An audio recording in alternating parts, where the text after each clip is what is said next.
This conference will now be recorded. अद्य शनिवासरः अथवा मन्दवासरः भाद्रपद शुद्ध पंचमी दिनांक 11 सप्टेंबर 2021 प्रसरत्न समुच्चय हरिता शंखं चक्रं जलौकां दधतमृतकं चारुदोर्दिष्टदुर्भिः सूक्ष्मस्वच्छातुरुद्यां शुभपरिविलसं मौलिमम्भोजनेत्रं कालाम्भोदोज्ज्वलाङ्गं कटितटविलसच्चारुपीताम्बराढ्यं वन्दे धन्वन्तरिं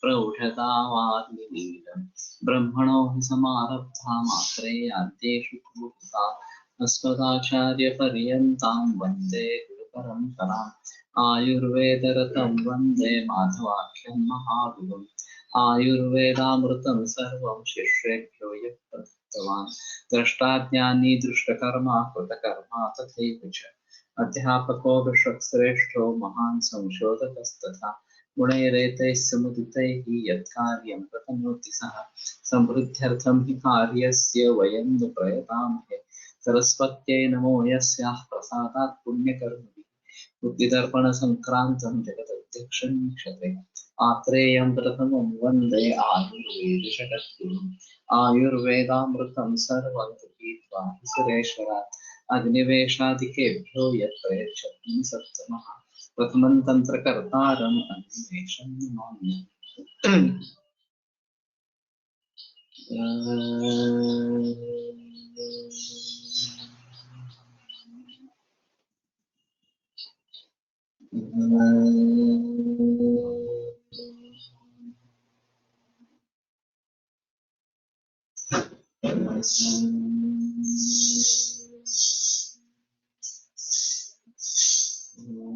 शांति शांति शांति।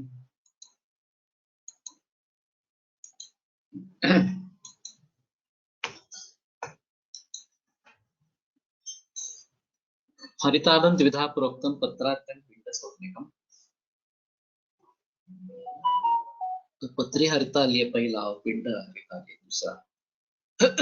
स्वर्णवर्णं गुरुस्निग्धं तनुपत्रं च भासुरं तत्पत्रतालकं प्रोक्तं बहुपत्रं रसायनं। बहुपत्र जो है उसमें रसायन। निष्पत्र पिंड सदृशं स्वल्पसत्त्वं तथा गुरु त्रिपुष्पहरणं तत्तु गुणात्मं पिंडदान। ते त्रिपुष्पहरण अन्न दूध ये रज का हरण करने वाला इस प्रकार का जो बताया गया है, ये पिंडतालक इस प्रकार का बताया गया है। शायद रक्त प्रदर में इसका प्रयोग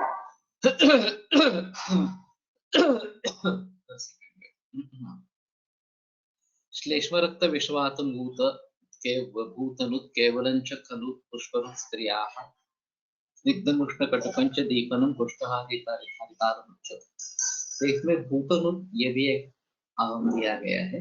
तो कहीं कहीं अब ये भूत के बारे में निर्देश आए हैं, तो थोड़ा देखना पड़ेगा कि इस प्रकार से कुछ संबंध है क्या।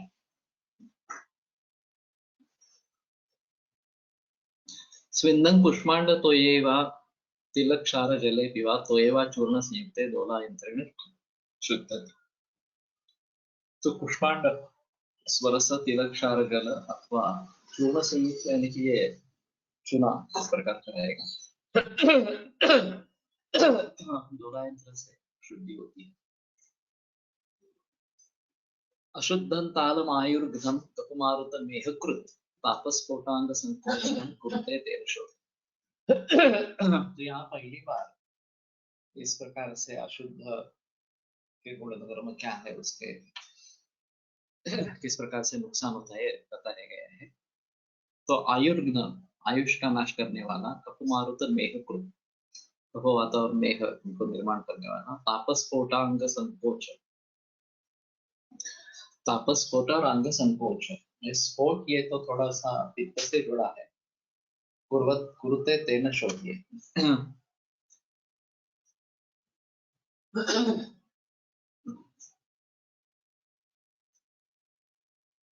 तालकं कणशं कृत्वा दंशांशेन च ढक्कणम्।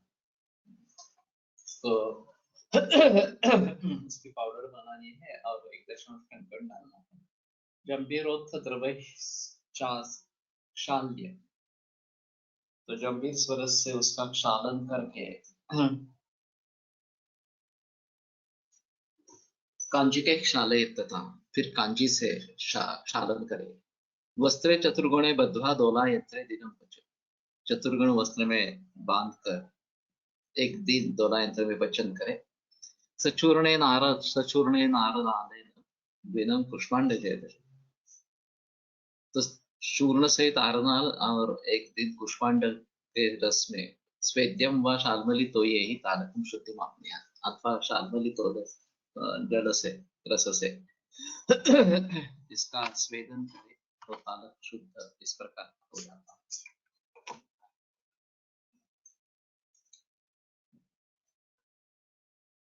अंग संकोच से डिस्ट्रॉय होगी क्या? अंग संकोच करने वाला है, मुझसे डिस्ट्रॉय होगा ऐसा नहीं बता सकते।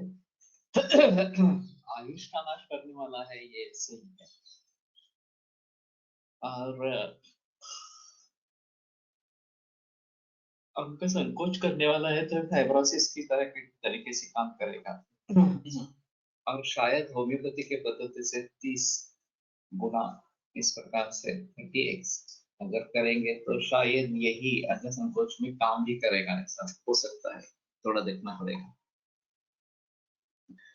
मधुतुल्ये घनीभूते कषाय ब्रह्ममूलजे त्रिवारं तालकं ध्यानं भाव्यं तिष्ठ्वा मूत्रेऽथ मानुषे उपलयदशभिर्देयं पुटं कृत्वात पेक्षयेत्, एवं द्वादशथा पाच्यं शुद्धं योगेषु योजयेत्।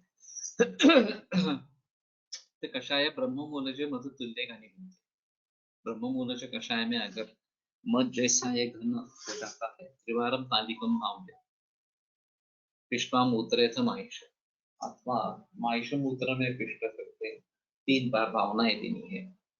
उपलय दशभीर देयम पुटम रुद्धाथ पेशे, तो 10 गोबर लेकर उसका पुट दे और फिर पेषण करे। एवं द्वादशधा पाच्यम शुद्धम योगेषु योगे, इस प्रकार से 12 बार करना है और फिर शुद्ध होने पर प्रयोग करना है। कुलितक्वाथ सौभाग्य महिषाज्यवदुप्लुतं स्थाल्यां क्षिप्त्वा पिदध्याच्च मल्लेन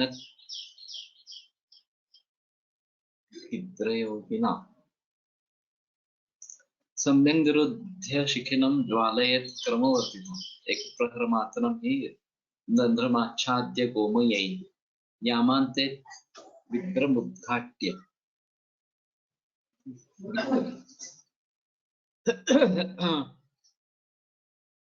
दृष्टे धूमे च पाण्डुरे शीतास्थालिं शीतां स्थालिं समुत्थार्य सत्वं दृष्ट्य च आहरे, सर्वपाषाणसत्त्वानां प्रकाराः सन्ति कोटिशः ग्रन्थविस्तरभीत्मात्र लिखिता न मया खलु। ये विद्रय क्या है? आच्छादय मल्लेन शराव पुटेन, तो मल्ल का मतलब सोमल नहीं है, शराव पुट है। अयम अर्थात आलंकुलत्थ क्वाथादिभिः आप्लुत्य हंडिकाभ्यन्तरे निधाय स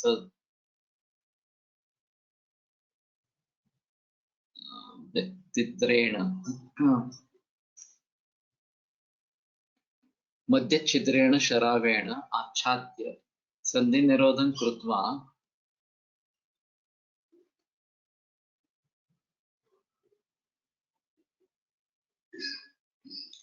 आर्द्र गोमय करावं अच्छिद्रं पिधाय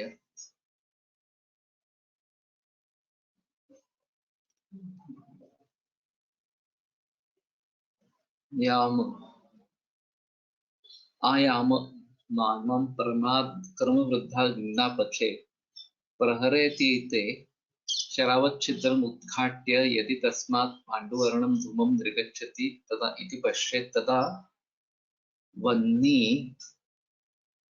संयमनं कुर्यात् तथा स्वाङ्गशीतं यन्त्रम् अवतार्य शरावम् उन्मुच्य स्थालिमध्यस्थं सत्त्वम् आकृष्य गृह्णीयात्।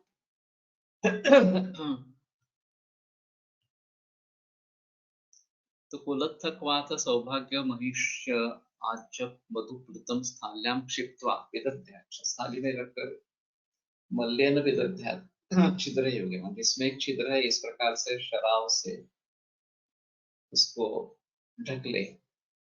सम्यक निरुद्ध शिखिनम ज्वालयेत् क्रमवर्तितम्, अग्नि को भली भांति निरोध करके आगे का ज्वालयेत् क्रमवर्तितम्, क्रमवर्तित ज्वाला इस प्रकार से करें। ये एक अग्नि को अगर अच्छी तरीके से कंसंट्रेट करते हैं, बाहर जाने नहीं देते हैं। दातार गुरु जी की खासियत थी कि जो वो इस प्रकार के अग्नि देते थे, जैसे सिंदूर वगैरह इस प्रकार की घटनाएं बनाने से,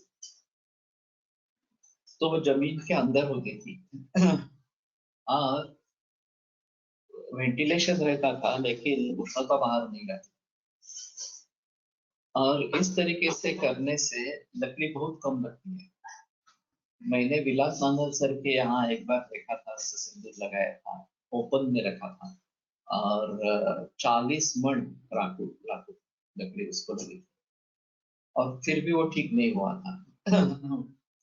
उसकी अपेक्षाएं यहाँ 5-6 मन इस प्रकार से कुछ करके दातार गुरु जी ने ये सिद्ध किया था। अभी तो मुझे पक्का याद नहीं है 5-6 मन थे या 3 ही मन थे इस प्रकार के, लेकिन बहुत कम मात्रा में लकड़ी का प्रयोग करके उन्होंने वो सिद्ध किया था। तो अभी तो गैस का चूल्हा भी चलाते हैं और उसके जरिए भी आइवोरी करके टेक्निक करके हरिशंकर शर्मा जी उन्होंने प्रचलन बनाया शायद। तो अग्नि बाहर जाने न दे और केवल जिसको अग्नि देना है उसको ही मिले, इस तरीके से कर सकते हैं अभी सुविधाएं। फर्नेस या भट्टी जो बनानी है उसका एक अलग तरीका है। धुआं निकल जाने के लिए रास्ता हो और हवा, शुद्ध हवा अंदर जाने के लिए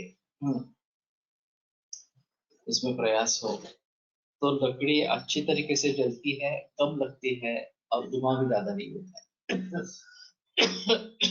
लेकिन ये टेक्निक का काम है काफी।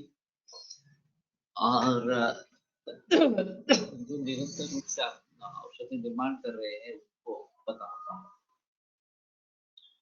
एक प्रहर मात्र में रंधम आच्छाद्य गोमय, एक प्रहर के लिए ही उसका जो छिद्र है वो गोमय से लिप्त करें, आवरण करे उसका। यामंते छिद्र उद्घाट्य दृष्टे धूमे च पांडु, एक याम के बाद छिद्र ओपन करे फिर से, और पांडुर अगर धूम दिखाई देता है, शीताम स्थालिम समुत्तीर्य, तो आगनी बंद करे और शीत स्थाली को नीचे उतारकर सत्व उत्कृष्ट चांद।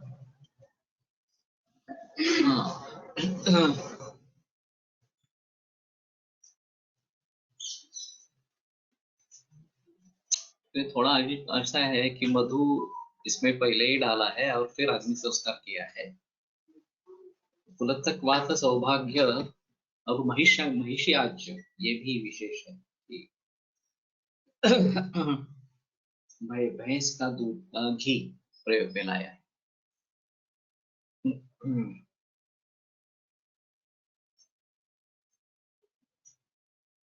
उसमें अंतर्गत ही पचन होता होगा।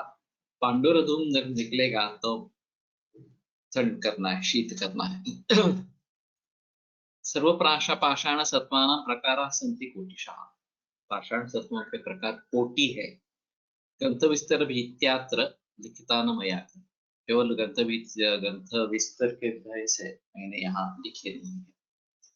पलालकम रवेर दुग्धे दुग्धे दिनमेकं विवर्धयेत्, क्षिप्त्वा षोडशिका तैले मिश्रयित्वा ततः क्वचित्। तो एक पल हरता रवि दुग्ध आँख के पत्तों का क्षीर या रुई का क्षीर दिनम एकम विमर्दय इसको एक दिन मर्दन करना है। क्षिप्ता षोडशिका तैले, तो एक षोडशांश भाग तैल में डालकर मिश्रयित्वा ततः पचे, इसका पचन करें। अनावृत प्रदेशे च सप्तयामावधि ध्रुवम स्वांगशीतम अधस्तं च सत्वं श्वेतं समाहार। और यह अनावृत प्रदेश होना चाहिए। सप्तयामावधि 7 याम इतना देर तक ये पचन करना है। स्वांगशीतम अधस्तं च, और फिर नीचे स्वांगशीत सत्व श्वेत सत्व मिल जाता है। तेल डालना है।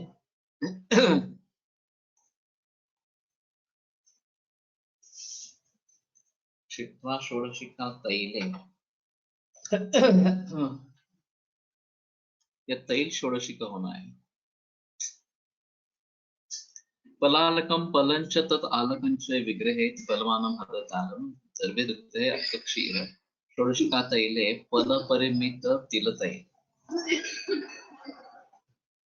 तो जितना है उतना ही तिल तैल होगा। यद्यपि कर्ष पर्यायश्च षोडशिका शब्दस्य पलार्थे प्रयोगो न संगच्छते, तथापि फलमिते हरिताले कर्षमित तैलस्य अत्यल्पत्वेन मिश्रण अनुपयोगित्वात् पाकान अनुपपाक अनुपपत्या च षोडशो यव इति षोडशिका षोडश एव इति षोडशिका इति व्युत्पत्त्या फलपर्यायकस्य षोडशी शब्दस्य एव अत्र ग्रहणम् आचार्याभिमततया प्रतिभाति। केचित् तु कषायार्थं कर्षार्थकम् एव अयं षोडशिका शब्दः इति वदन्ति। तो एक फल के लिए सीधा मतलब जो है वो एक कर्ष लेना है, एक तोड़ा लेना है, तो चौथा ही तेल होगा। नहीं तो फल इतना ही लेना है और फिर उसमें पचन करेंगे 7 याम। तेल तो जल जाएगा मेरे ख्याल में। पानी वगैरह इसमें कुछ नहीं है, तो करके देखना चाहिए। कागलस्यात् बालेन बलिना च समन्वितं तालकं दिवसद्वन्द्वं वर्धयित्वाति यत्नतः युक्तं द्रावणवर्गेण काचकूप्यां विनिक्षिपेत् त्रिधा ताञ्च मृदा लिप्त्वा परिशोष्य खरातपे ततः कर्परकच्छिद्रे ताम् अर्धाञ्चैव कूपिकां प्रवेश्य ज्वालयेद् अग्निं 12 प्रहरावधि कूपीकण्ठस्थितं शुद्धं शीतं शुद्धं सत्वं समाहर। वागल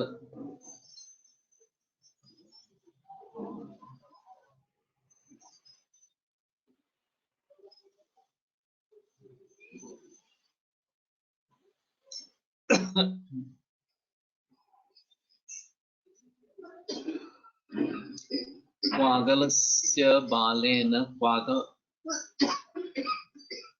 रोमणा, ये कोई पशु है क्वागल, और उससे पुच्छ पे जो रोम है उससे बलिना गंधकेन दिवसद्वन्द्वं दिनद्वयं द्रावणवर्गेण गुडगुजाच्च सारथैर्टङ्कणान्वितैः इति वक्ष्यमाणेन तान् कूपिकाम् इत्यर्थः। अयमर्थः गृहताल शुद्धताल कागलपुच्छलोमगन्धकाभ्यां दिवसद्वयम् अवहितः सम्मर्द्य गुडादिद्रावणवर्गेण अनुरूपेण सह काचकूप्यन्तर्निवेशयेत्। छागल म्हणजे छगल, छागल कोल्हा। नहीं तो छागल का छाग का अर्थ है आजा, इस प्रकार का है। थोड़ा देखना पड़ेगा।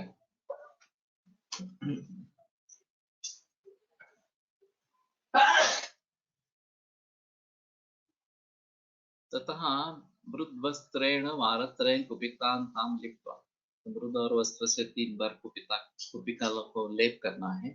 चंडातपे संशोष्य, सो तीव्र आतप में इसको सुखाना है। अधश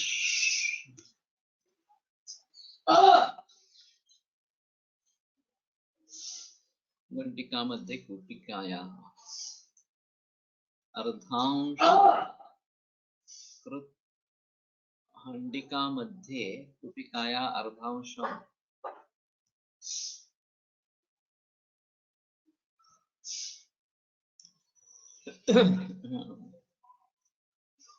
अर्धांशं च वह्निं यथा तिष्ठे तथा संस्थाप्य 12 प्रहरी यावत् वह्निज्वालां दद्यात्। अजीब है।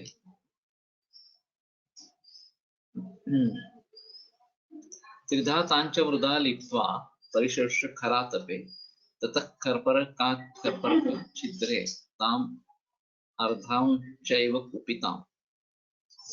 कर्परक छिद्रे ततः कर्परक छिद्रे ताम अर्धांशैव कुपिकां प्रवेश्य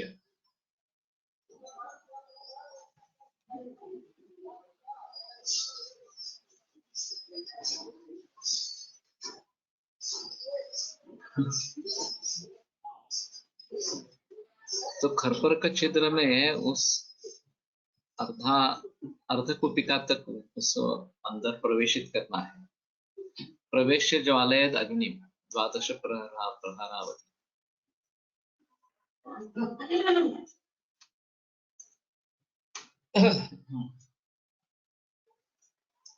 ये घट लेना है, ऐसा होगा खरपर का,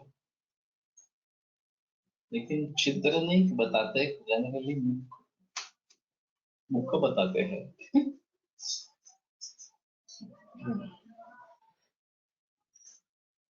वालुका का प्रयोग किया जाता है, वालुका में रखा जाता है और अर्धकुपी तक वालुका होनी चाहिए, ये बात ले सकते हैं। 12 प्रहरावधि कुपिकंठ स्थितम शीतम शुद्धम सत्वम समाहरे।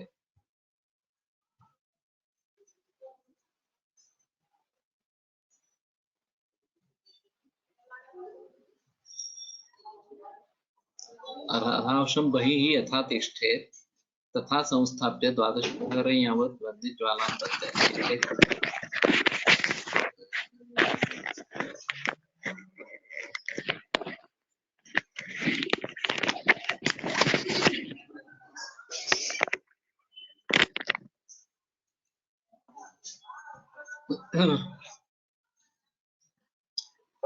ठीक है, सत्व निर्माण का ही है। पलार्ध प्रमितम तालम बद्ध्वा वस्त्रे सिते दृढ़े बस्तिनालिप्य यंत्रेण बलिनालिप्य यंत्रेण त्रिवारं परिशोष्य च द्राविते त्रिपले ताम्रे क्षिपेत् तालकपोट्टलीम्। तो पलार्ध सत्वपात्राचं दाखवले, पण सत्वपात्राचा वेगळा उपयोग काय असं काही दिलं नाही तोपर्यंत नाही आलेले कुठे सत्व का अलग प्रयोग। बलिना आलिप्य पद्मावस्थे स्थिते दृढ़े, तो श्वेत वस्त्र में उसको दृढ़ बांध देना है ताल को, पलार्ध। बलिना आलिप्य यंत्रेण त्रिवारं परिशोष्य च,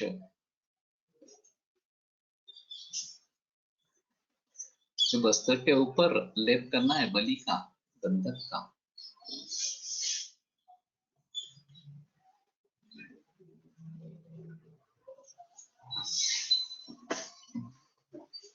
और 3 बार शोषण करना है इसका। द्राविते त्रिपले ताम्रे क्षिपेत् तालकपोट्टलीम्। 3 पल ताम्र द्रावित करके उसमें ये तालकपोट्टली डाले। कर्षद्वयं तालं दृढनिर्मलाम्बरे दत्त्वा वस्त्रोपरि वारत्रयं पिष्टकंधक संलिप्य शोषयित्वा, वैसे ही करना है। तो 3 बार उसका लेप करना है। गलित ताम्रे पलत्रये मिते पोट्टलीं तां क्षिपेत्, भस्मनाच्छादयत्वादयेत् शीघ्रं ताम्रेण आविष्टितं सितं बुदलं तत्त्वमादत्य प्रोक्तं रसरसायनं।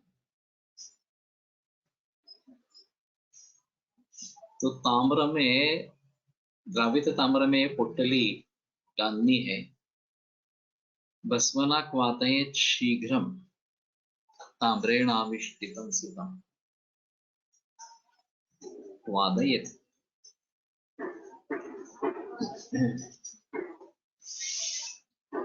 शीघ्रं भस्मनाक वादयेच्च किंचित् कालातीते ताम्रगर्भस्थं मृदु शुभ्रं सत्वं गृह्णीत्वा कार्येषु योजयेत्।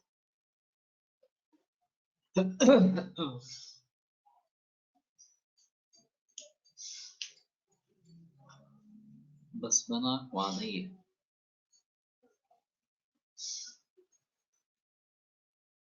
पोटलिं तां क्षिपेत्, शीघ्रं भस्मनाक वादयेच्च। ध्यान में नहीं आ रहा इसका।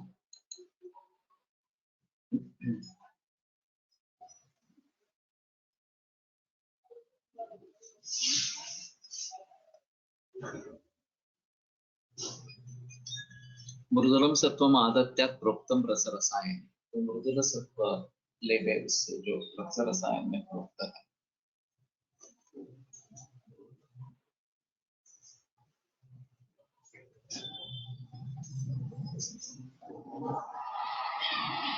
आदयेत का क्या मतलब है ये भी पता नहीं लग रहा है। क्रियापद पहली बार मैंने सुना।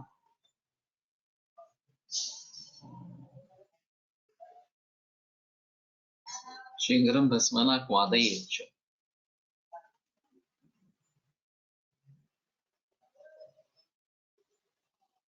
छादयेत, छादयेत असेल का, त्यावर भस्म अवतीर्त करावे। छादयेत पाठ हो सकता है, उसमें भस्म डालें इस प्रकार से। और किंचित कालातीते ताम्रगर्भस्थं मृदु शुभ्रम सत्वं गृहीत्वा कार्येषु। भाषांतर में कुछ किया है क्या देखो।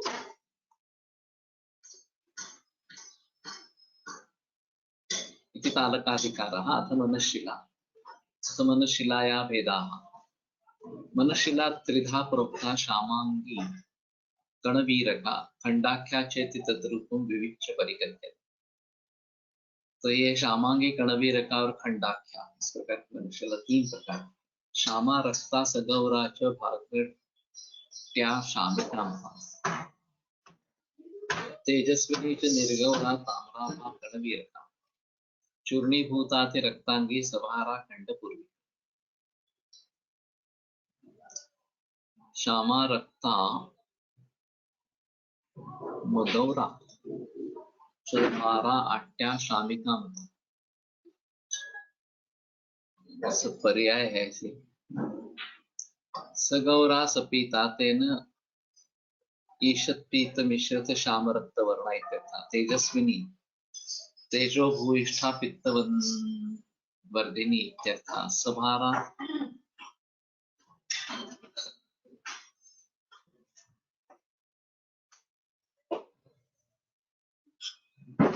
अलग भी इत्यादि।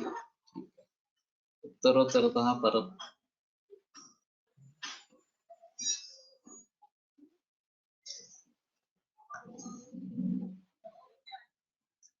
तो श्यामा रक्ता सगौरा धारा आट्या शामिका मतलब तेजस्विनी च निर्गौरा ताम्रा गणवीरका।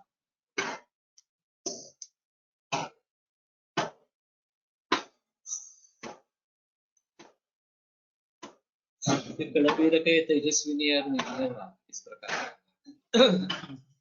चूर्णीभूताति रक्तांगी सभारा खंडपूर्विका। खंडपूर्विका जो है चूर्णीभूताति रक्तांगी चूर्ण पर करने पर आती सभारा और पूर्व। उत्तरोत्तर श्रेष्ठाः भूरि सत्वा प्रकीर्तिता। उत्तरोत्तर जो है श्रेष्ठ है तो खंडपूर्विका सबसे ज्यादा अच्छी है। मनःशिला सर्व रसायनाग्र्या तिक्ता कटुष्णा कपवात हंत्री सत्वात्मिका भूत विषाग्निमान्य पंडु तिकास क्षयहारिणी च। काफी जगह पे क्षय के बारे में निर्देश है। तो सर्व रसायनों में अग्रीय इस प्रकार के तिक्त कटु उष्ण कपवात हंत्री, कपवात का सेवन करने वाली, सत्वात्मिका भूत विषाग्नि मानते हैं। भूत के बारे में भी काफी निर्देश आते हैं। अग्निमान्य पंडु अतिकास क्षयहारी। भाषांतरात असेच आहे, गोऱ्याची राख टाकावी।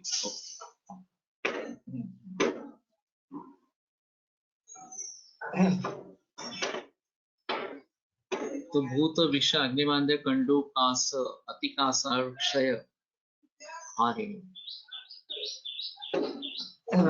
अश्वरी मूत्र कुक्षरंच्या अशुद्धा करते शिला बंधाग्नि मलबंधंश शुद्धा सर्वरुला। अशुद्ध अगर है तो अश्वरी मूत्र कुक्ष बंधाग्नि और मलबंध मलविबंध ये करती है। मनुष्यला तो शुद्ध जो है वो सर्वरुला इस प्रकार। अगस्त्य पत्र तो येन भाविता सप्तमार्कम श्रृंगवेर रसैर्वापि विशुद्धिति नश्य। अगस्त्य पत्र सोरस ये आपके श्रृंगवेर रस अदरक का जूस, इससे मनुष्यला का शोध होता है। जयंती पुंगर आजोत्थ रक्तागस्त्य रमेशिलाम रसैशिलाम दोला यंत्रे पचेद यामम यामम छागोत्थ। ये छ जैसा ही दिखता है ना। वो जो है वो छ है वास्तव में, वो जैसा दिखता है। मूत्र का एक शालय दारुणालय में सर्वरोगी तो जयंती पुंगराजोत्थ और रक्तागस्त रस, इससे शिला का दोला यंत्र में एक याम पचन करे, एक याम छागोत्थ मूत्र के है। तो छाग का मतलब अजाम, उसके मूत्र से शालय आर नाले में और फिर कांजी से उसका करे तो सर्वरोगेषु है। अष्टमांशेन पित्तेन गुरु सर्पिषा कोष्ठ्या रुद्धा दृढ़ं माता सत्वं मुञ्चेन् मनुष्य।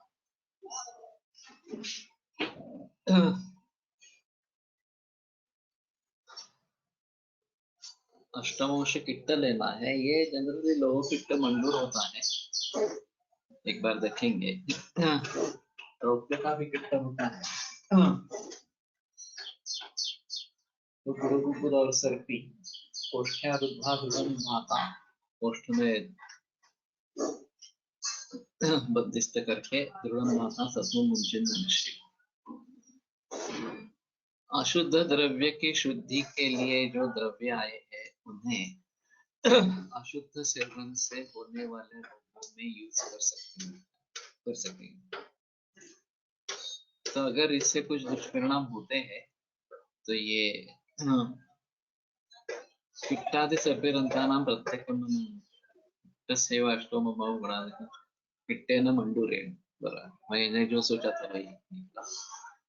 कोष्ठ्या कोष्ठिका यंत्रित भाता संतप्ता। तो ये बात हो सकती है कि इस प्रकार से जिससे शुद्धि है उसका प्रयोग अगर किया जाता है अशुद्ध से उत्पन्न होने वाले के बारे में तो काफी अच्छा रहेगा। वैसे नाग के बारे में हमें सोचना पड़ेगा। त्रिफला वात में उसकी शुद्धि है तो त्रिफला का ज्यादा प्रयोग करेंगे नाग शुद्धि में। ये सोच सकते हैं। भूनागधौत सौभाग्य बदनैश्च विवर्धितैः कारवल्ली दलाम्भोभिर्मोषाक्ष्वात्रपा निक्षिपे शिलां क्षाराम्ब निष्पिष्टा प्रथमेत् तत् अनन्तरं कोकिलावयमात्रं हि माना सत्वं विगत्यसौ। भूनागधौत सौभाग्य मदनैश्च विवर्धने विवर्धिते। नागधौत भूनाग सीसकम धौत नीलकासीसम। धौतम इत्यत्र सत्वम इति पाठे भूनाग सत्वम सीससारम सीसकसारम। तो भूनाग का यहाँ पे मतलब गांडोल नहीं किया है, लेकिन सीसक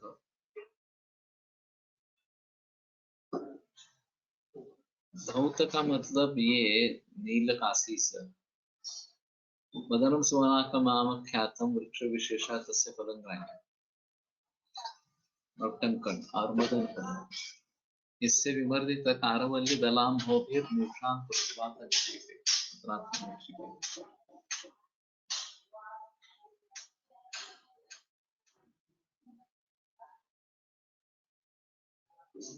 तो कारवेली पत्र से मूर्छा वाला नहीं है।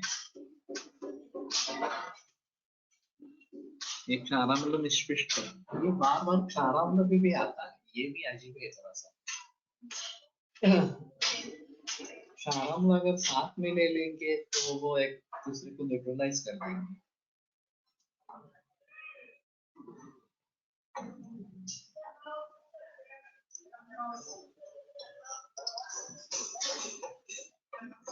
एक के बाद एक करना उचित होगा, जिनको अनुभव है उनसे पूछना पड़ेगा। और कारवल्ली दलाम बहुभीर, ये मूर्खा कैसे बनेगी इसकी। कारवल्ली क्षुद्र करीला इति प्रसिद्धा तस्य दलाम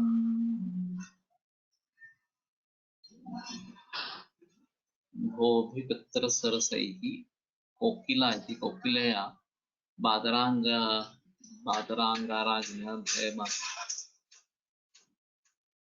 भारद्वयम्। भूनादिकं कारवल्ली पत्ररसेन मर्दयित्वा तेनैव मूषा विधाय। क्षाराम्लाभ्यां मनुष्यला पिष्टात् समृद्ध्य बादरांगाराज्ञा भारद्वयं प्रथमेति।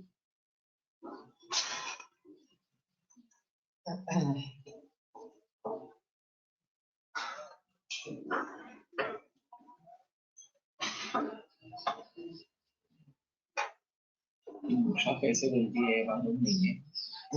पत्र स्पर्श से उसकी भावना दे के वो ठीक है। तस्य दलाम वो भी पत्र स्पर्श से कोकिला या बादरांग केचुए का सत्व सुहागम फल इनका चूर्ण करेला के पट्टे के रस में पीसकर मूषा बनाना। केचुए का सत्व सुहाग माइंडफुल,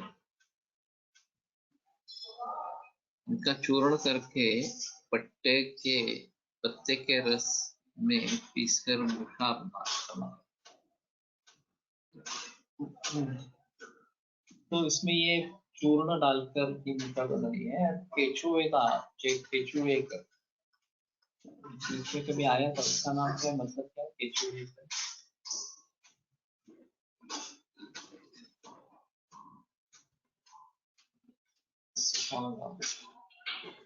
माइंडफुल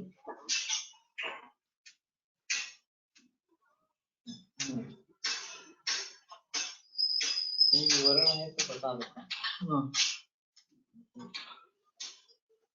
मुश्किल लगता है।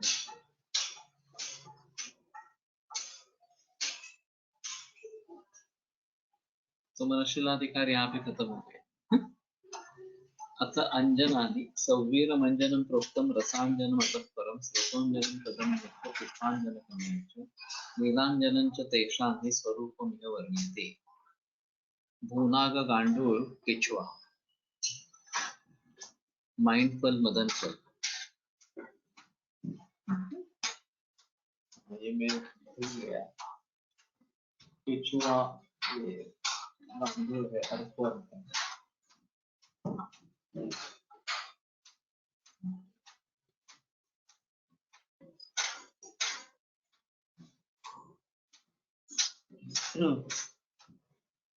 इसने किया है क्या देखो,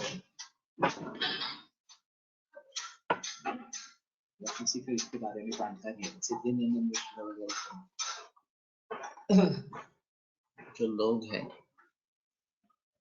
उनको इसके बारे में कुछ जानकारी हो या अनुभव हो उनका तो अच्छा रहेगा।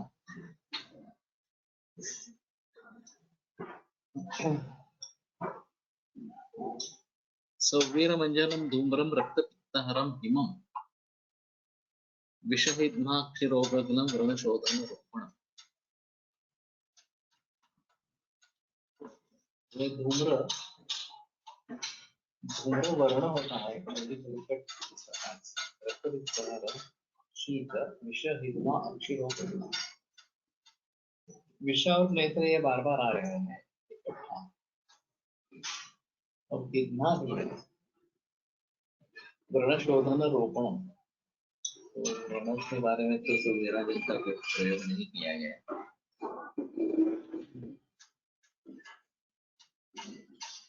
रसांजनंच पीतापम विषवस्त्र गदापम। गांडुळाचे सत्व म्हणजे काय असेल? बस भाषांतरात उपयाचे सत्व असा उल्लेख आहे।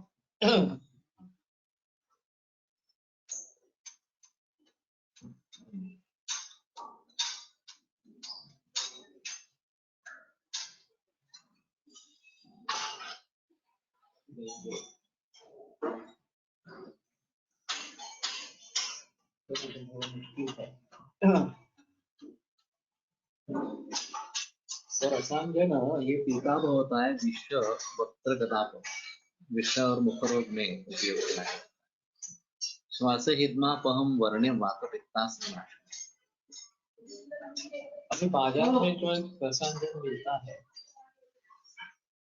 वो एक जली हुई चीज या अजीब है क्या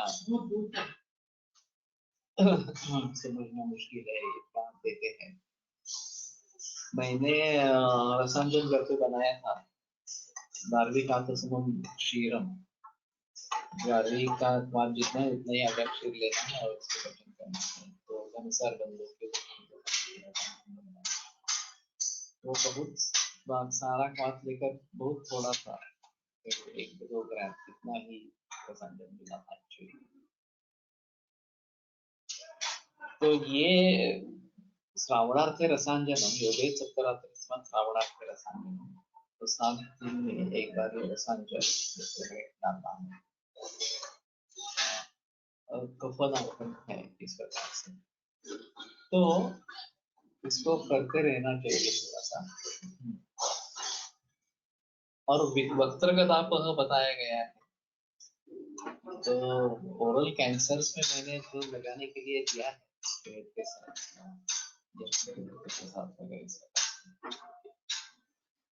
और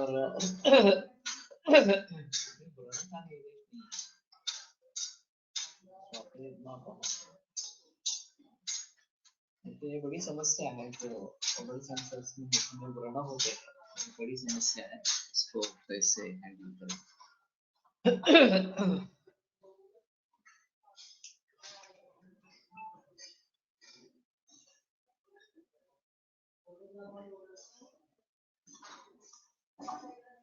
श्रोतोंजनम इमं स्निग्धं कषायं स्वादु लेखनं नेत्रं हिद्मा विषच्चरति कफपित्तास्त्ररोगम्। श्रोतोंजन अलग है, सौवीरांजन अलग है।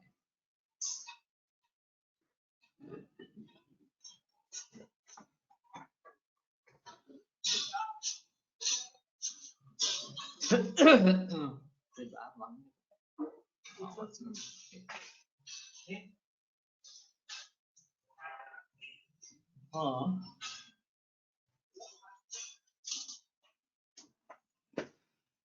तो नेत्र में इसका काफी प्रयोग है। और एक वातपित्तास्त्र नाशन है रसांजन, और एक कफपित्तास्त्र नाशन, तो दोनों में कॉमन है, पित्त कॉमन है। हिद्मा विषच्चरति,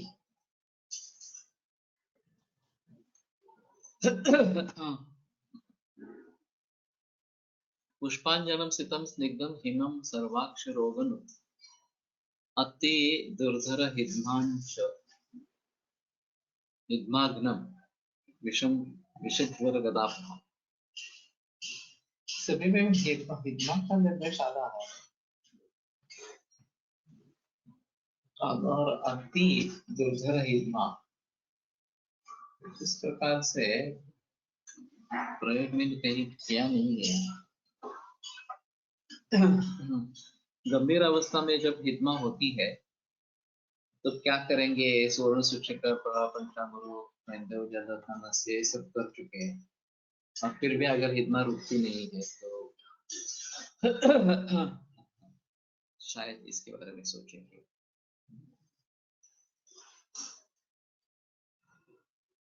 नीलांजनं गुरुस्निग्धं नेत्रं दोषत्रयापहं रसायनं सुवर्णघृतं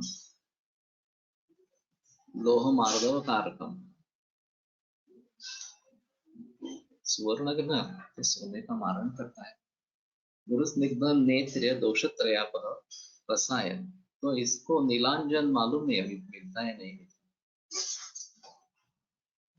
स्वर्ण मारकम लोहमार्दव कारकम एकत्र कुटेने लोहानां श्लक्षत्व संपादकम। पुष्पांजन के बारे में ज्यादा सुना नहीं है। नीलांजन के बारे में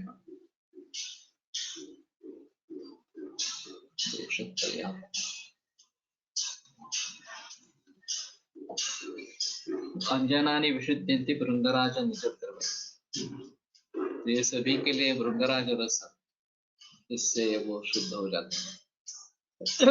मनोभा सत्ववत् सत्वम अंजनानां समाना, और मनुष्यला का सत्व जैसे निकालते हैं उसी प्रकार से अंजन का सत्व निकाल। वल्मीक शिखराकारं भंगे नीलोत्पलद्दिति परंतु मेरे छायं स्रोतोजं दक्षेत। तो वल्मीक शिखराकार होता है वारु, वल्मीक नीचे वारु भंगे नीलोत्पलद्दिति, और फोड़ने पर नील उत्पल जैसी कांति होती है। दुष्टं तो दैरिक छायं, और दुष्ट करेंगे तो दैरिक जैसा मिलता है लाल का स्रोतोजं दक्षेत। अस अंजनेन रसबंधनोपायः कोशकृत रसमूत्रेण घृतक्षौद्रे क्षौद्रवसासु च भावितं भविष्यस्तच्च शीघ्रं बध्नाति सुतकम्। तो पारद बंधन के लिए ये अंजन प्रयोग में लाया जा सकता है। गोशकृत रस, तो गोशकृत का रस मूत्र घृत क्षौद्र वसा, इसमें बार बार भावन ना देने से शीघ्रं बध्नाति सुतकम्, ये भारत को बद्ध करता है। सूर्यावर्तादि योगेन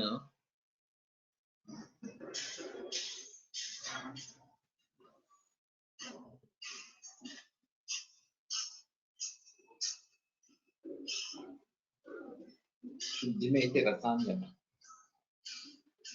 सूर्यावर्त सूर्य फूल को कहते हैं, सूरज की तरफ झुकता है। सुवर्शिला हुड़हुड़िया इति प्रसिद्ध। अत्र आदिपदेन सूर्यवर्तक कदलौ बद्ध्वा बंध्या कोशातको सुरदादौ। शीघ्रुश्च वज्रकंदो नीरकणा काकमाची च इत्यादि लक्ष्मण सूर्यवर्तादिगणः गोत्र। एक गण है सूर्यावर्तादि।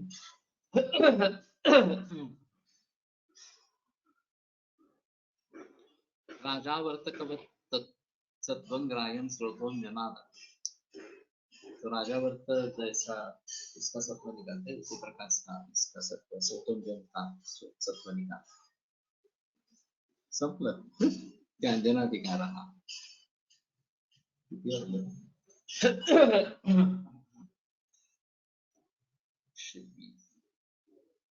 कंकुष्ठम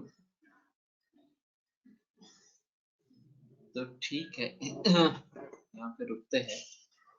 सोमवार को बंद रहेगा, मंगलवार से चल तो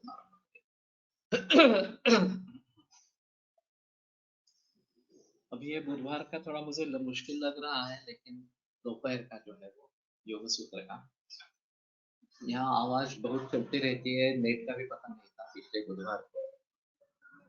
हाँ, इस बुधवार को क्या स्थिति है देखते हैं, तो मैं सुबह में पता।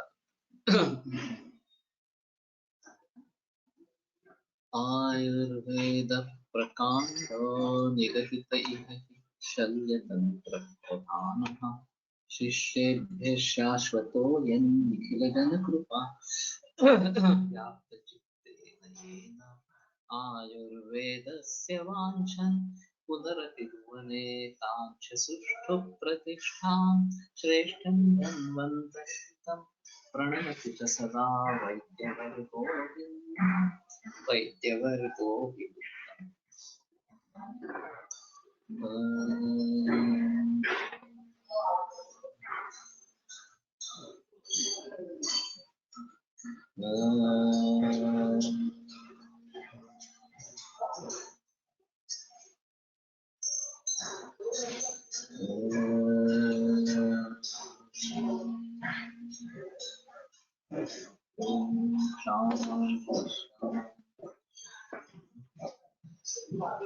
विरम देते व्याख्यान करता है।